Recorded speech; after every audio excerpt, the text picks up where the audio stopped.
Dzień dobry, moim gościem ponownie jest Sylwester Budzelewski, dyrektor zarządzający agencji reklamowej White Anchor i specjalista od mediów społecznościowych.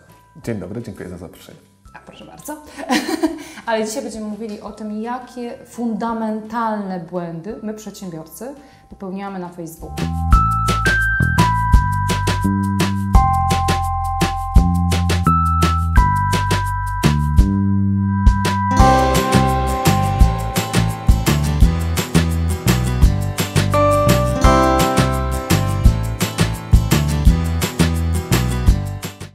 Zgadza się.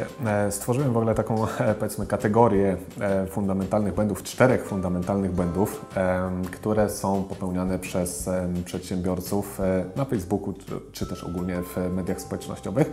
Te 4 fundamentalne błędy to nierozumienie kompletnie Facebooka, niedocenianie Facebooka, strach przed Facebookiem, ludzie boją się Facebooka, oraz zaniedbywanie Facebooka. To są 4 podstawowe błędy, fundamentalne błędy, które później wpływają tak na dobrą sprawę na szereg innych niedociągnięć, czy też bardzo poważnych czasami błędów. No i ten pierwszy, nie rozumieją. Nie rozumieją. No właśnie, ludzie bardzo często właśnie tak się zastanawiają, ok, są na Facebooku na przykład, ale kompletnie nie wiedzą po co. Tak? Założyli profil, bo ktoś im powiedział, powinni być na Facebooku, ale nie wiedzą co dalej. Tak? Wrzucają tam treści, które bardzo często kompletnie nie są powiązane z nimi jako marką. Wszyscy obserwując codziennie Facebooka widzimy, jak często przedsiębiorcy właśnie nie potrafią komunikować się właśnie. Czyli wrzucają coś, co nie powinno się tam nigdy znaleźć, tak? Bo reprezentują już, bo mają swój biznes tam i powinno to być związane z biznesem. A co z postami lifestyle'owymi? Wiesz, kawa, bla, bla, bla. To też nie ma nic wspólnego wiesz, na przykład z biznesem, a ludzie lajkują to, nawet na profilach firmowych. Zgadza się, natomiast to są puste lajki, tak? To jest puste zaangażowanie stricte pod tym postem. Oczywiście część ludzi będzie twierdziła, że fajnie jak jest zaangażowanie. Ja nie do końca się z tym zgodzę. Oczywiście tak, zaangażowanie powinno być, tak, należy się tym cieszyć, ale o ile to zaangażowanie faktycznie przekłada nam się na jakieś sensowne, wymierne korzyści, tak? Nie musi to być nawet sprzedaż bezpośrednia, ale faktycznie zwiększanie rozpoznawalności naszej marki, budowanie, powiedzmy, pozycji eksperckiej, wtedy dobrze, tak? Jeżeli to zaangażowanie jest. Natomiast jeżeli wrzucamy tylko i wyłącznie kotki, kawki i tym podobne, ludzie, no okej, pewnie polajkują, ucieszą się, ale kompletnie nie będą wiedzieli, nie będą pamiętali zupełnie, kto to w ogóle wrzucił, tak? Czyli niezrozumienie tego, czemu ma służyć ten bycie na Facebooku, tak? Posiadanie profilu firmowego. Dokładnie. Przede wszystkim, jakie cele ma spełniać właśnie, ma realizować obecność właśnie na Facebooku. W przypadku sklepów będzie to sprzedaż, w przypadku, nie wiem, fundacji będzie to na przykład zwiększanie świadomości, tak, marki, zachęcanie być może do właśnie przesyłania jakichś datków. Najważniejsze jest po prostu to, żeby ten cel mieć zdefiniowany. I z tyłu głowy cały czas. Jak coś robimy, to co jest moim celem? To robię to tak, żeby to było spójne. Dokładnie, dokładnie. Ten cel musi być jasny, jasno zdefiniowany. No i też dobrze, żeby cele, powiedzmy, czy w ogóle, powiedzmy, cała taka strategia służąca realizacji celu była gdzieś tam zawarta w jakimś czasie, tak? Pozwoli to nam w ogóle optymalizować nasze działania, dobierać najskuteczniejsze rozwiązania, no ale cel to jest punkt wyjścia. Drugi błąd. Niedocenianie mediów społecznościowych to jest bardzo poważny błąd. Moim zdaniem jeden z najpoważniejszych. On się później przekłada na słynną frazę, która wraca jak mantra, że social media nie sprzedają. Na pewno znasz case Tigera.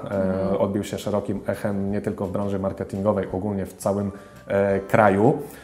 No i cóż, kiedy czytałem wywiady z prezesem Maspexu, właścicielem marki Tiger, czyli panem Krzysztofem Pawińskim, który oczywiście zachował się bez zarzutu w obliczu tego kryzysu, niemniej padły takie słowa w niektórych wywiadach, że owszem, pan prezes znał na przykład reklamy telewizyjne Tigera i tak dalej, ale social media to była dla niego jakaś tam działalność poboczna, którą on zupełnie się nie zajmował. Nie twierdzę, że on jako prezes wielkiej firmy tak powinien faktycznie się tym zajmować, bo od tego miał ludzi i być ekspertem. Niemniej kluczowe jest to wyrażenie działalność poboczna. Jeżeli traktujemy social media jako działalność poboczną, jako dodatek do innych naszych działań marketingowych, no to tak na dobrą sprawę one siłą nie rzeczy osiągną tego, wiesz, nie będą istotne dla nas. Nie będą dla nas istotne, nie będziemy korzystać z ich potencjału. Czyli to jest platforma, która wcale nie musisz być, ale musisz ją rozumieć nawet, nie? Że Twoje działania przekładają się też na to, że możesz być tam widoczny w tych mediach społecznościowych, w sensie, bo ktoś Cię może pokazać. Oczywiście, że tak. No i jeżeli nie jesteśmy w żaden sposób obecni w mediach społecznościowych, a wokół naszej marki wybucha jakiś tam, powiedzmy, kryzys, tak? Bo źle się zachowaliśmy, czy coś tam zrobiliśmy nie tak, jak oczekiwałby tego klient, my nawet nie możemy się obronić wówczas. Nie mamy narzędzi, żeby jakoś tam wyjść naprzeciw. Nie możemy klientów, jeżeli faktycznie popełniliśmy błąd, nie mamy jak na przykład się do tego odnieść. Nie możemy klientów przeprosić, nic z tym właściwie zrobić. Już chociażby w tym celu warto mieć chociażby czasami nawet śladową, ale jednak obecność w mediach społecznościowych. Następny błąd, poproszę. Boją się, ludzie boją się Facebooka, boją się w ogóle social mediów bardzo często, no ale Facebook to jest, powiedzmy, taki najbardziej podstawowy serwis, bo myślą, że to kosztuje duże pieniądze, że no, wspomnieliśmy też o kryzysach, tak, że może wybuchnąć wokół naszej marki kryzys, etc. To jest błędne myślenie, błędne założenie, dlatego że musimy pamiętać o tym, iż inwestycja w marketing, działania marketingowe na Facebooku, czasami nawet bardzo proste, raz, że nie muszą być horrendalnie drogie, a dwa, że właśnie są inwestycją, tak? A jak każda inwestycja ma wygenerować nam zwrot. Po to są specjaliści zatrudnieni bezpośrednio w firmach, jak i w agencje, czy też dobrzy freelancerzy, zatrudniani po to, żeby wygenerować dla klienta zwrot z tejże inwestycji. Ale boją się dlatego, że nie uczą się i nie próbują poznać tego narzędzia, tak? Moim zdaniem. Boję się, nie rozumiem, nie dotykam. Często tak jest, czasami też jest tak, że spróbowali, ale się sparzyli, bo jakieś tam, powiedzmy, czy podjęli samodzielnie próby, czy też trafili po prostu na niewłaściwą osobę, czy agencję. Magików tak zwanych, którzy Magików, chcieli zrobić i nie wyszło, nie? Nigdy tak naprawdę nie mamy 100% gwarancji, natomiast zatrudnia się specjalistów po to, żeby faktycznie wygenerowali możliwie jak najlepsze rezultaty. Ja chciała się tutaj na chwilę zatrzymać, dlatego że to, co powiedziałaś, było fajne, żebyśmy my, tacy mali i średni przedsiębiorcy, nie mieli z tyłu głowy takiego dyskomfortu, że nam nie wyszło. Dużym też nie wychodzi. Oni testują różne formaty, reklamy, filmy i za czym wybiorą ten jedyny, to wydają morze pieniędzy, tam naprawdę jest masa specjalistów i to, że my próbujemy się czegoś nauczyć, nam nie wychodzi, to jest nic, to jest coś, co my powinniśmy próbować nadal robić i nie powinniście się zniechęcać, bo to jest mega ważne, tak? Bo ja uważam, tak jak powiedziałeś też wcześniej, że warto się uczyć od ekspertów i wziąć jakiś konsulting, pójść na szkolenie i już jesteśmy trochę bliżej, tak? A zniechęcać się zawsze można. Natomiast jeżeli chcesz biznes prowadzić, nie możesz się zniechęcać, tak? Jeżeli chcesz prowadzić, zarabiać i być przedsiębiorcą, no to jest jedna rzecz, która Ci powinna przyświecać, determinacja i działanie. Nie wyjdzie, to wyjdzie inaczej. Nie wyjdzie tak, to wyjdzie odwrotnie. Zgadza się. W końcu jeszcze nie zdarzyło się w mojej karierze zawodowej, nie zdarzyło się, żeby w końcu nie udało się wypracować optymalnego modelu działania. No, masz agencję, więc wiesz, że próbujecie z klientami ułożyć, tak, nie wychodzi, dobra, nie ta grupa, okej, nie ten format reklamowy, okej. I trochę się tam przepali tego budżetu, ale to trzeba kalkulować. Następny błąd?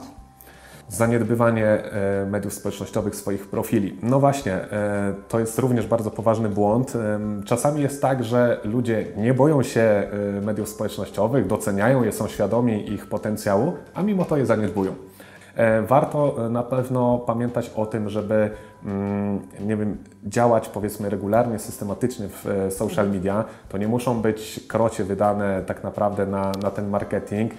Możemy zamówić sobie, czy zamawiać co miesiąc dosłownie parę zdjęć, parę jakichś grafik, które pozwolą nam na przykład regularną, atrakcyjną komunikację. Możemy sami, jeżeli czujemy się na siłach, produkować sobie content. Przede wszystkim powinniśmy mieć stworzone pewne procedury, które ułatwią nam w ogóle zarządzanie tym wszystkim. Co to są procedury, które nam ułatwią zarządzanie? No właśnie, to wszystko oczywiście zależy od branży, w jakiej operujemy, tak? I także od, powiedzmy, częstotliwości kontaktu.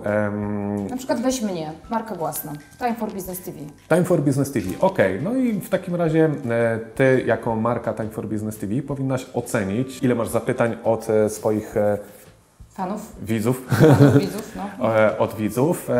Jeżeli na przykład tych zapytań przychodzi dużo, stworzyć sobie chociażby taką podstawową procedurę, że nie wiem, raz na 2 godziny, 3 godziny poświęcasz tam na przykład... Czyli być dostępną. Tak, pół godziny czasu, żeby wszystkim odpowiedzieć, jeżeli faktycznie sytuacja tego wymaga. Takie procedury oczywiście mogą być dużo bardziej rozbudowane w przypadku marek typu na przykład e-commerce, sklepy internetowe. Jest świetny przykład sklep Coffee Desk z Kołobrzegu. U nich wszystko tak na dobrą sprawę jest perfekcyjnie zorganizowane. Tam, musimy obejrzeć ten sklep, słuchajcie. Dokładnie, obejrzyjcie. Pokażemy Wam screena z tego sklepu, bo jeżeli są dobre przykłady, to warto obserwować i uczyć się od najlepszych. Tam nie ma absolutnie żadnego zaniedbywania social mediów, Facebooka i innych kanałów. Tam nawet, nie wiem, komentarz pozostawiony pod reklamą, nie tylko pod postem, czy zostawiony stricte na stronie, ale także zostawiony gdzieś pod reklamą, spotyka się z odpowiedzią. Zaniedbywanie, tak? Zaniedbywanie swoich profili, zaniedbywanie komunikacji w social media bardzo często sprawia, że tracimy klientów, nawet o tym nie wiedząc. 4 fundamentalne błędy popełnione przez nas na Facebooku. Nie rozumiemy, zaniedbujemy, boimy się i nie doceniamy Facebooka.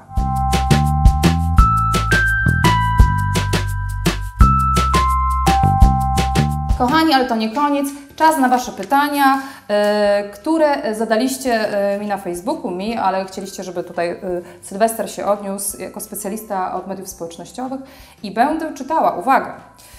Pytanie Anny. Mądrzy spece chwalą się, że przez menadżera reklam można uzyskać bardzo tanie reklamy. Moje wychodzą bardzo drogie, pomimo mocnej selekcji grupy docelowej. Przeklik z AdWords wychodzi mi taniej. Dlaczego? No właśnie, paradoksalnie przyczyny upatrywałbym jednak w tym nadmiernym zawężeniu grupy docelowej. Musimy pamiętać o tym, że reklama na Facebooku kupowana jest w modelu aukcyjnym, tak? Czyli my oferujemy w ramach posiadanego budżetu stawkę, tak, jaką jesteśmy maksymalnie w stanie zapłacić za klika i rywalizujemy o powierzchnię reklamową skierowaną do wybranej przez nas grupy docelowej z innymi reklamodawcami. I teraz, jeżeli bardzo mocno zawęzimy naszą grupę docelową, prawdopodobnie koszt za pojedyncze kliknięcie będzie wyższy dlatego, że chcemy dotrzeć do relatywnie wąskiej grupy osób. Nie dajemy też możliwości za bardzo algorytmom Facebooka na dobieranie tychże odbiorców, a cały czas, że tak powiem kolokwialnie, bijemy się o te powierzchnie reklamowe z całą masą innych reklamodawców, tak? Także, którzy mają większe budżety bardzo często, którzy Czyli mogą rada też... dla nich? Spróbuj troszeczkę poszerzyć jednak targetowanie.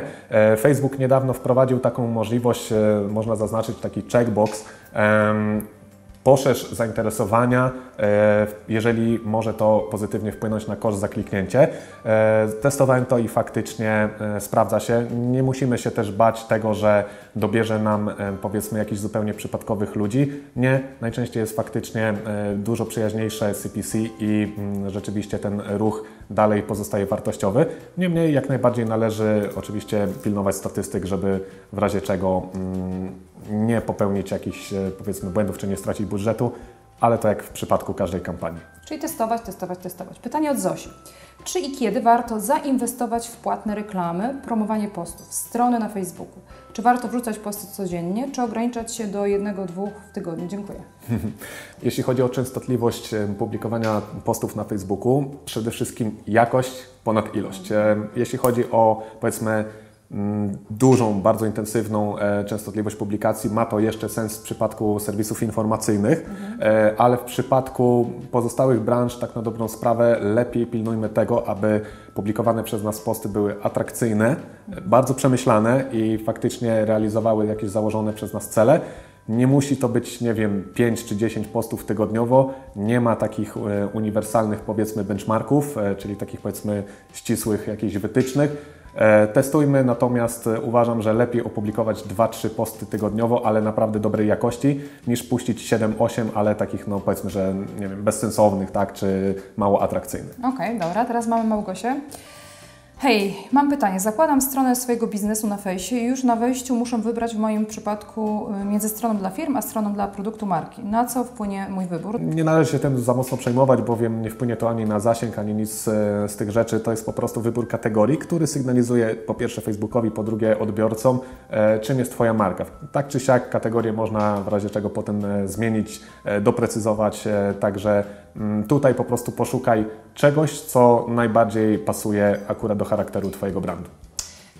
Dobrze, teraz mamy Pana, który jest niezadowolony z Facebooka i ma zastrzeżenia do tego, że to jest narzędzie, które idzie w kierunku totalnego spieniężenia, czyli za chwilę trzeba będzie za posty wśród swoich fanów płacić i to słono. Po trzecie, polska wersja Facebooka jest bardzo uboga, jeśli chodzi o targetowanie, więc nie nadaje się na każdy biznes. I oczekuję tutaj po tym programie, że my powiemy tak, masz rację. Powiemy tak, masz rację? No nie. Znaczy, no nie zgodzę się z tym, oczywiście rozumiem te zarzuty, natomiast takie, powiedzmy, poglądy, że Facebook idzie absolutnie w stronę całkowicie tak jakby płatnej platformy, one nie są niczym nowym, one już gdzieś tam od wielu, wielu lat gdzieś tam są obecne u części użytkowników. To nieprawda. Facebook cały czas mimo wszystko oferuje sporo bezpłatnych możliwości zarówno na pozyskiwanie klientów, jak i realizację innych założonych celów. Wcale nie musimy od samego początku decydować się na reklamę, a jeżeli już nawet zdecydujemy się na reklamę, wcale to nie oznacza, że ona będzie jakaś horrendalnie droga. Klucz tkwi tak na dobrą sprawę w strategii, tak, w powiedzmy dobrym podejściu do przeprowadzanych kampanii. Ale ja nie rozumiem nadal, dlaczego ludzie spodziewają się, że dostaną coś za darmo. Czy Google Wam dał coś za darmo? Musicie zrobić AdWordsy. Więc Facebook to jest też narzędzie komercyjne. Ci ludzie zarabiają na tym, tak? Jakby nie właściciele, tak? Więc jest to platforma, która oczywiście dawała nam wielkie zasięgi i to się już nie wróci. Teraz wykorzystujmy to umiejętnie, wydając określone budżety, lokując tam określone budżety i pozyskujmy tych klientów albo realizujmy swoje założone cele, tak? Ja nie mam z tym problemu, żeby zapłacić. Nie chcę płacić, nie płacę. Ale nie narzekam na to, że trzeba płacić, po prostu to jest normalny biznes. To jest biznes dokładnie i Facebook zarabia właśnie na przedsiębiorcach, nie ma co się tutaj oszukiwać. No tak, no. Niemniej właśnie pamiętajmy o tym, ja cały czas będę to podkreślał, że dobrze przeprowadzana kampania, ona nam się zwraca, tak? Więc co z tego, że zapłacimy 1000 zł, jeżeli zarobimy 10 000? Tak. I ja jestem tego zdania. Ja się cieszę, że jest taka przestrzeń, że ja mogę pozyskiwać klientów i że jest to skuteczne i mi się to opłaca tak naprawdę. Jeżeli ktoś jest niezadowolony, albo źle to robi, albo nie wiem, nie próbował wszystkich możliwości. Albo za szybko się poddał. Albo za szybko się poddał. Tu jest następne zastrzeżenie. Polska wersja jest bardzo uboga, jeśli chodzi o targetowanie. No też nie do końca się zgodzę, bo wbrew pozorom możliwości targetowania także w Polsce jest mnóstwo i pojawiają się co chwilę nowe. Także być może, jeżeli porównamy to z możliwościami, które są na przykład w Stanach, być może tutaj faktycznie można byłoby zarzucić, że w Polsce nie wszystko jest dostępne, ale to nie jest tak, że my jako Polska jesteśmy jakimś rynkiem B czy C, tylko chodzi bardzo często o regulacje prawne, tak? Amerykańskie prawo, powiedzmy, że pozwala na zbieranie innych danych niż europejskie, tak, czy polskie. Więc między innymi stąd wynikają różnice. Tak czy siak nie przejmowałbym się tym zbytnio, bowiem dobry specjalista jest w stanie naprawdę znaleźć świetne metody targetowania. Być może czasami one będą wymagały więcej pracy, ale będą skuteczne. Nie szukajmy, kochani, wymówek, tylko weźmy się do roboty, poznajmy tego Facebooka, zaprzyjaźnijmy się z nim, poznajmy specjalistów, takich jak Sylwester i uczmy się od najlepszych i tam są nasi klienci. Ja dziękuję bardzo za spotkanie ponownie. Dziękuję również. I pozdrawiam Was serdecznie. Pozdrawiam, dziękuję.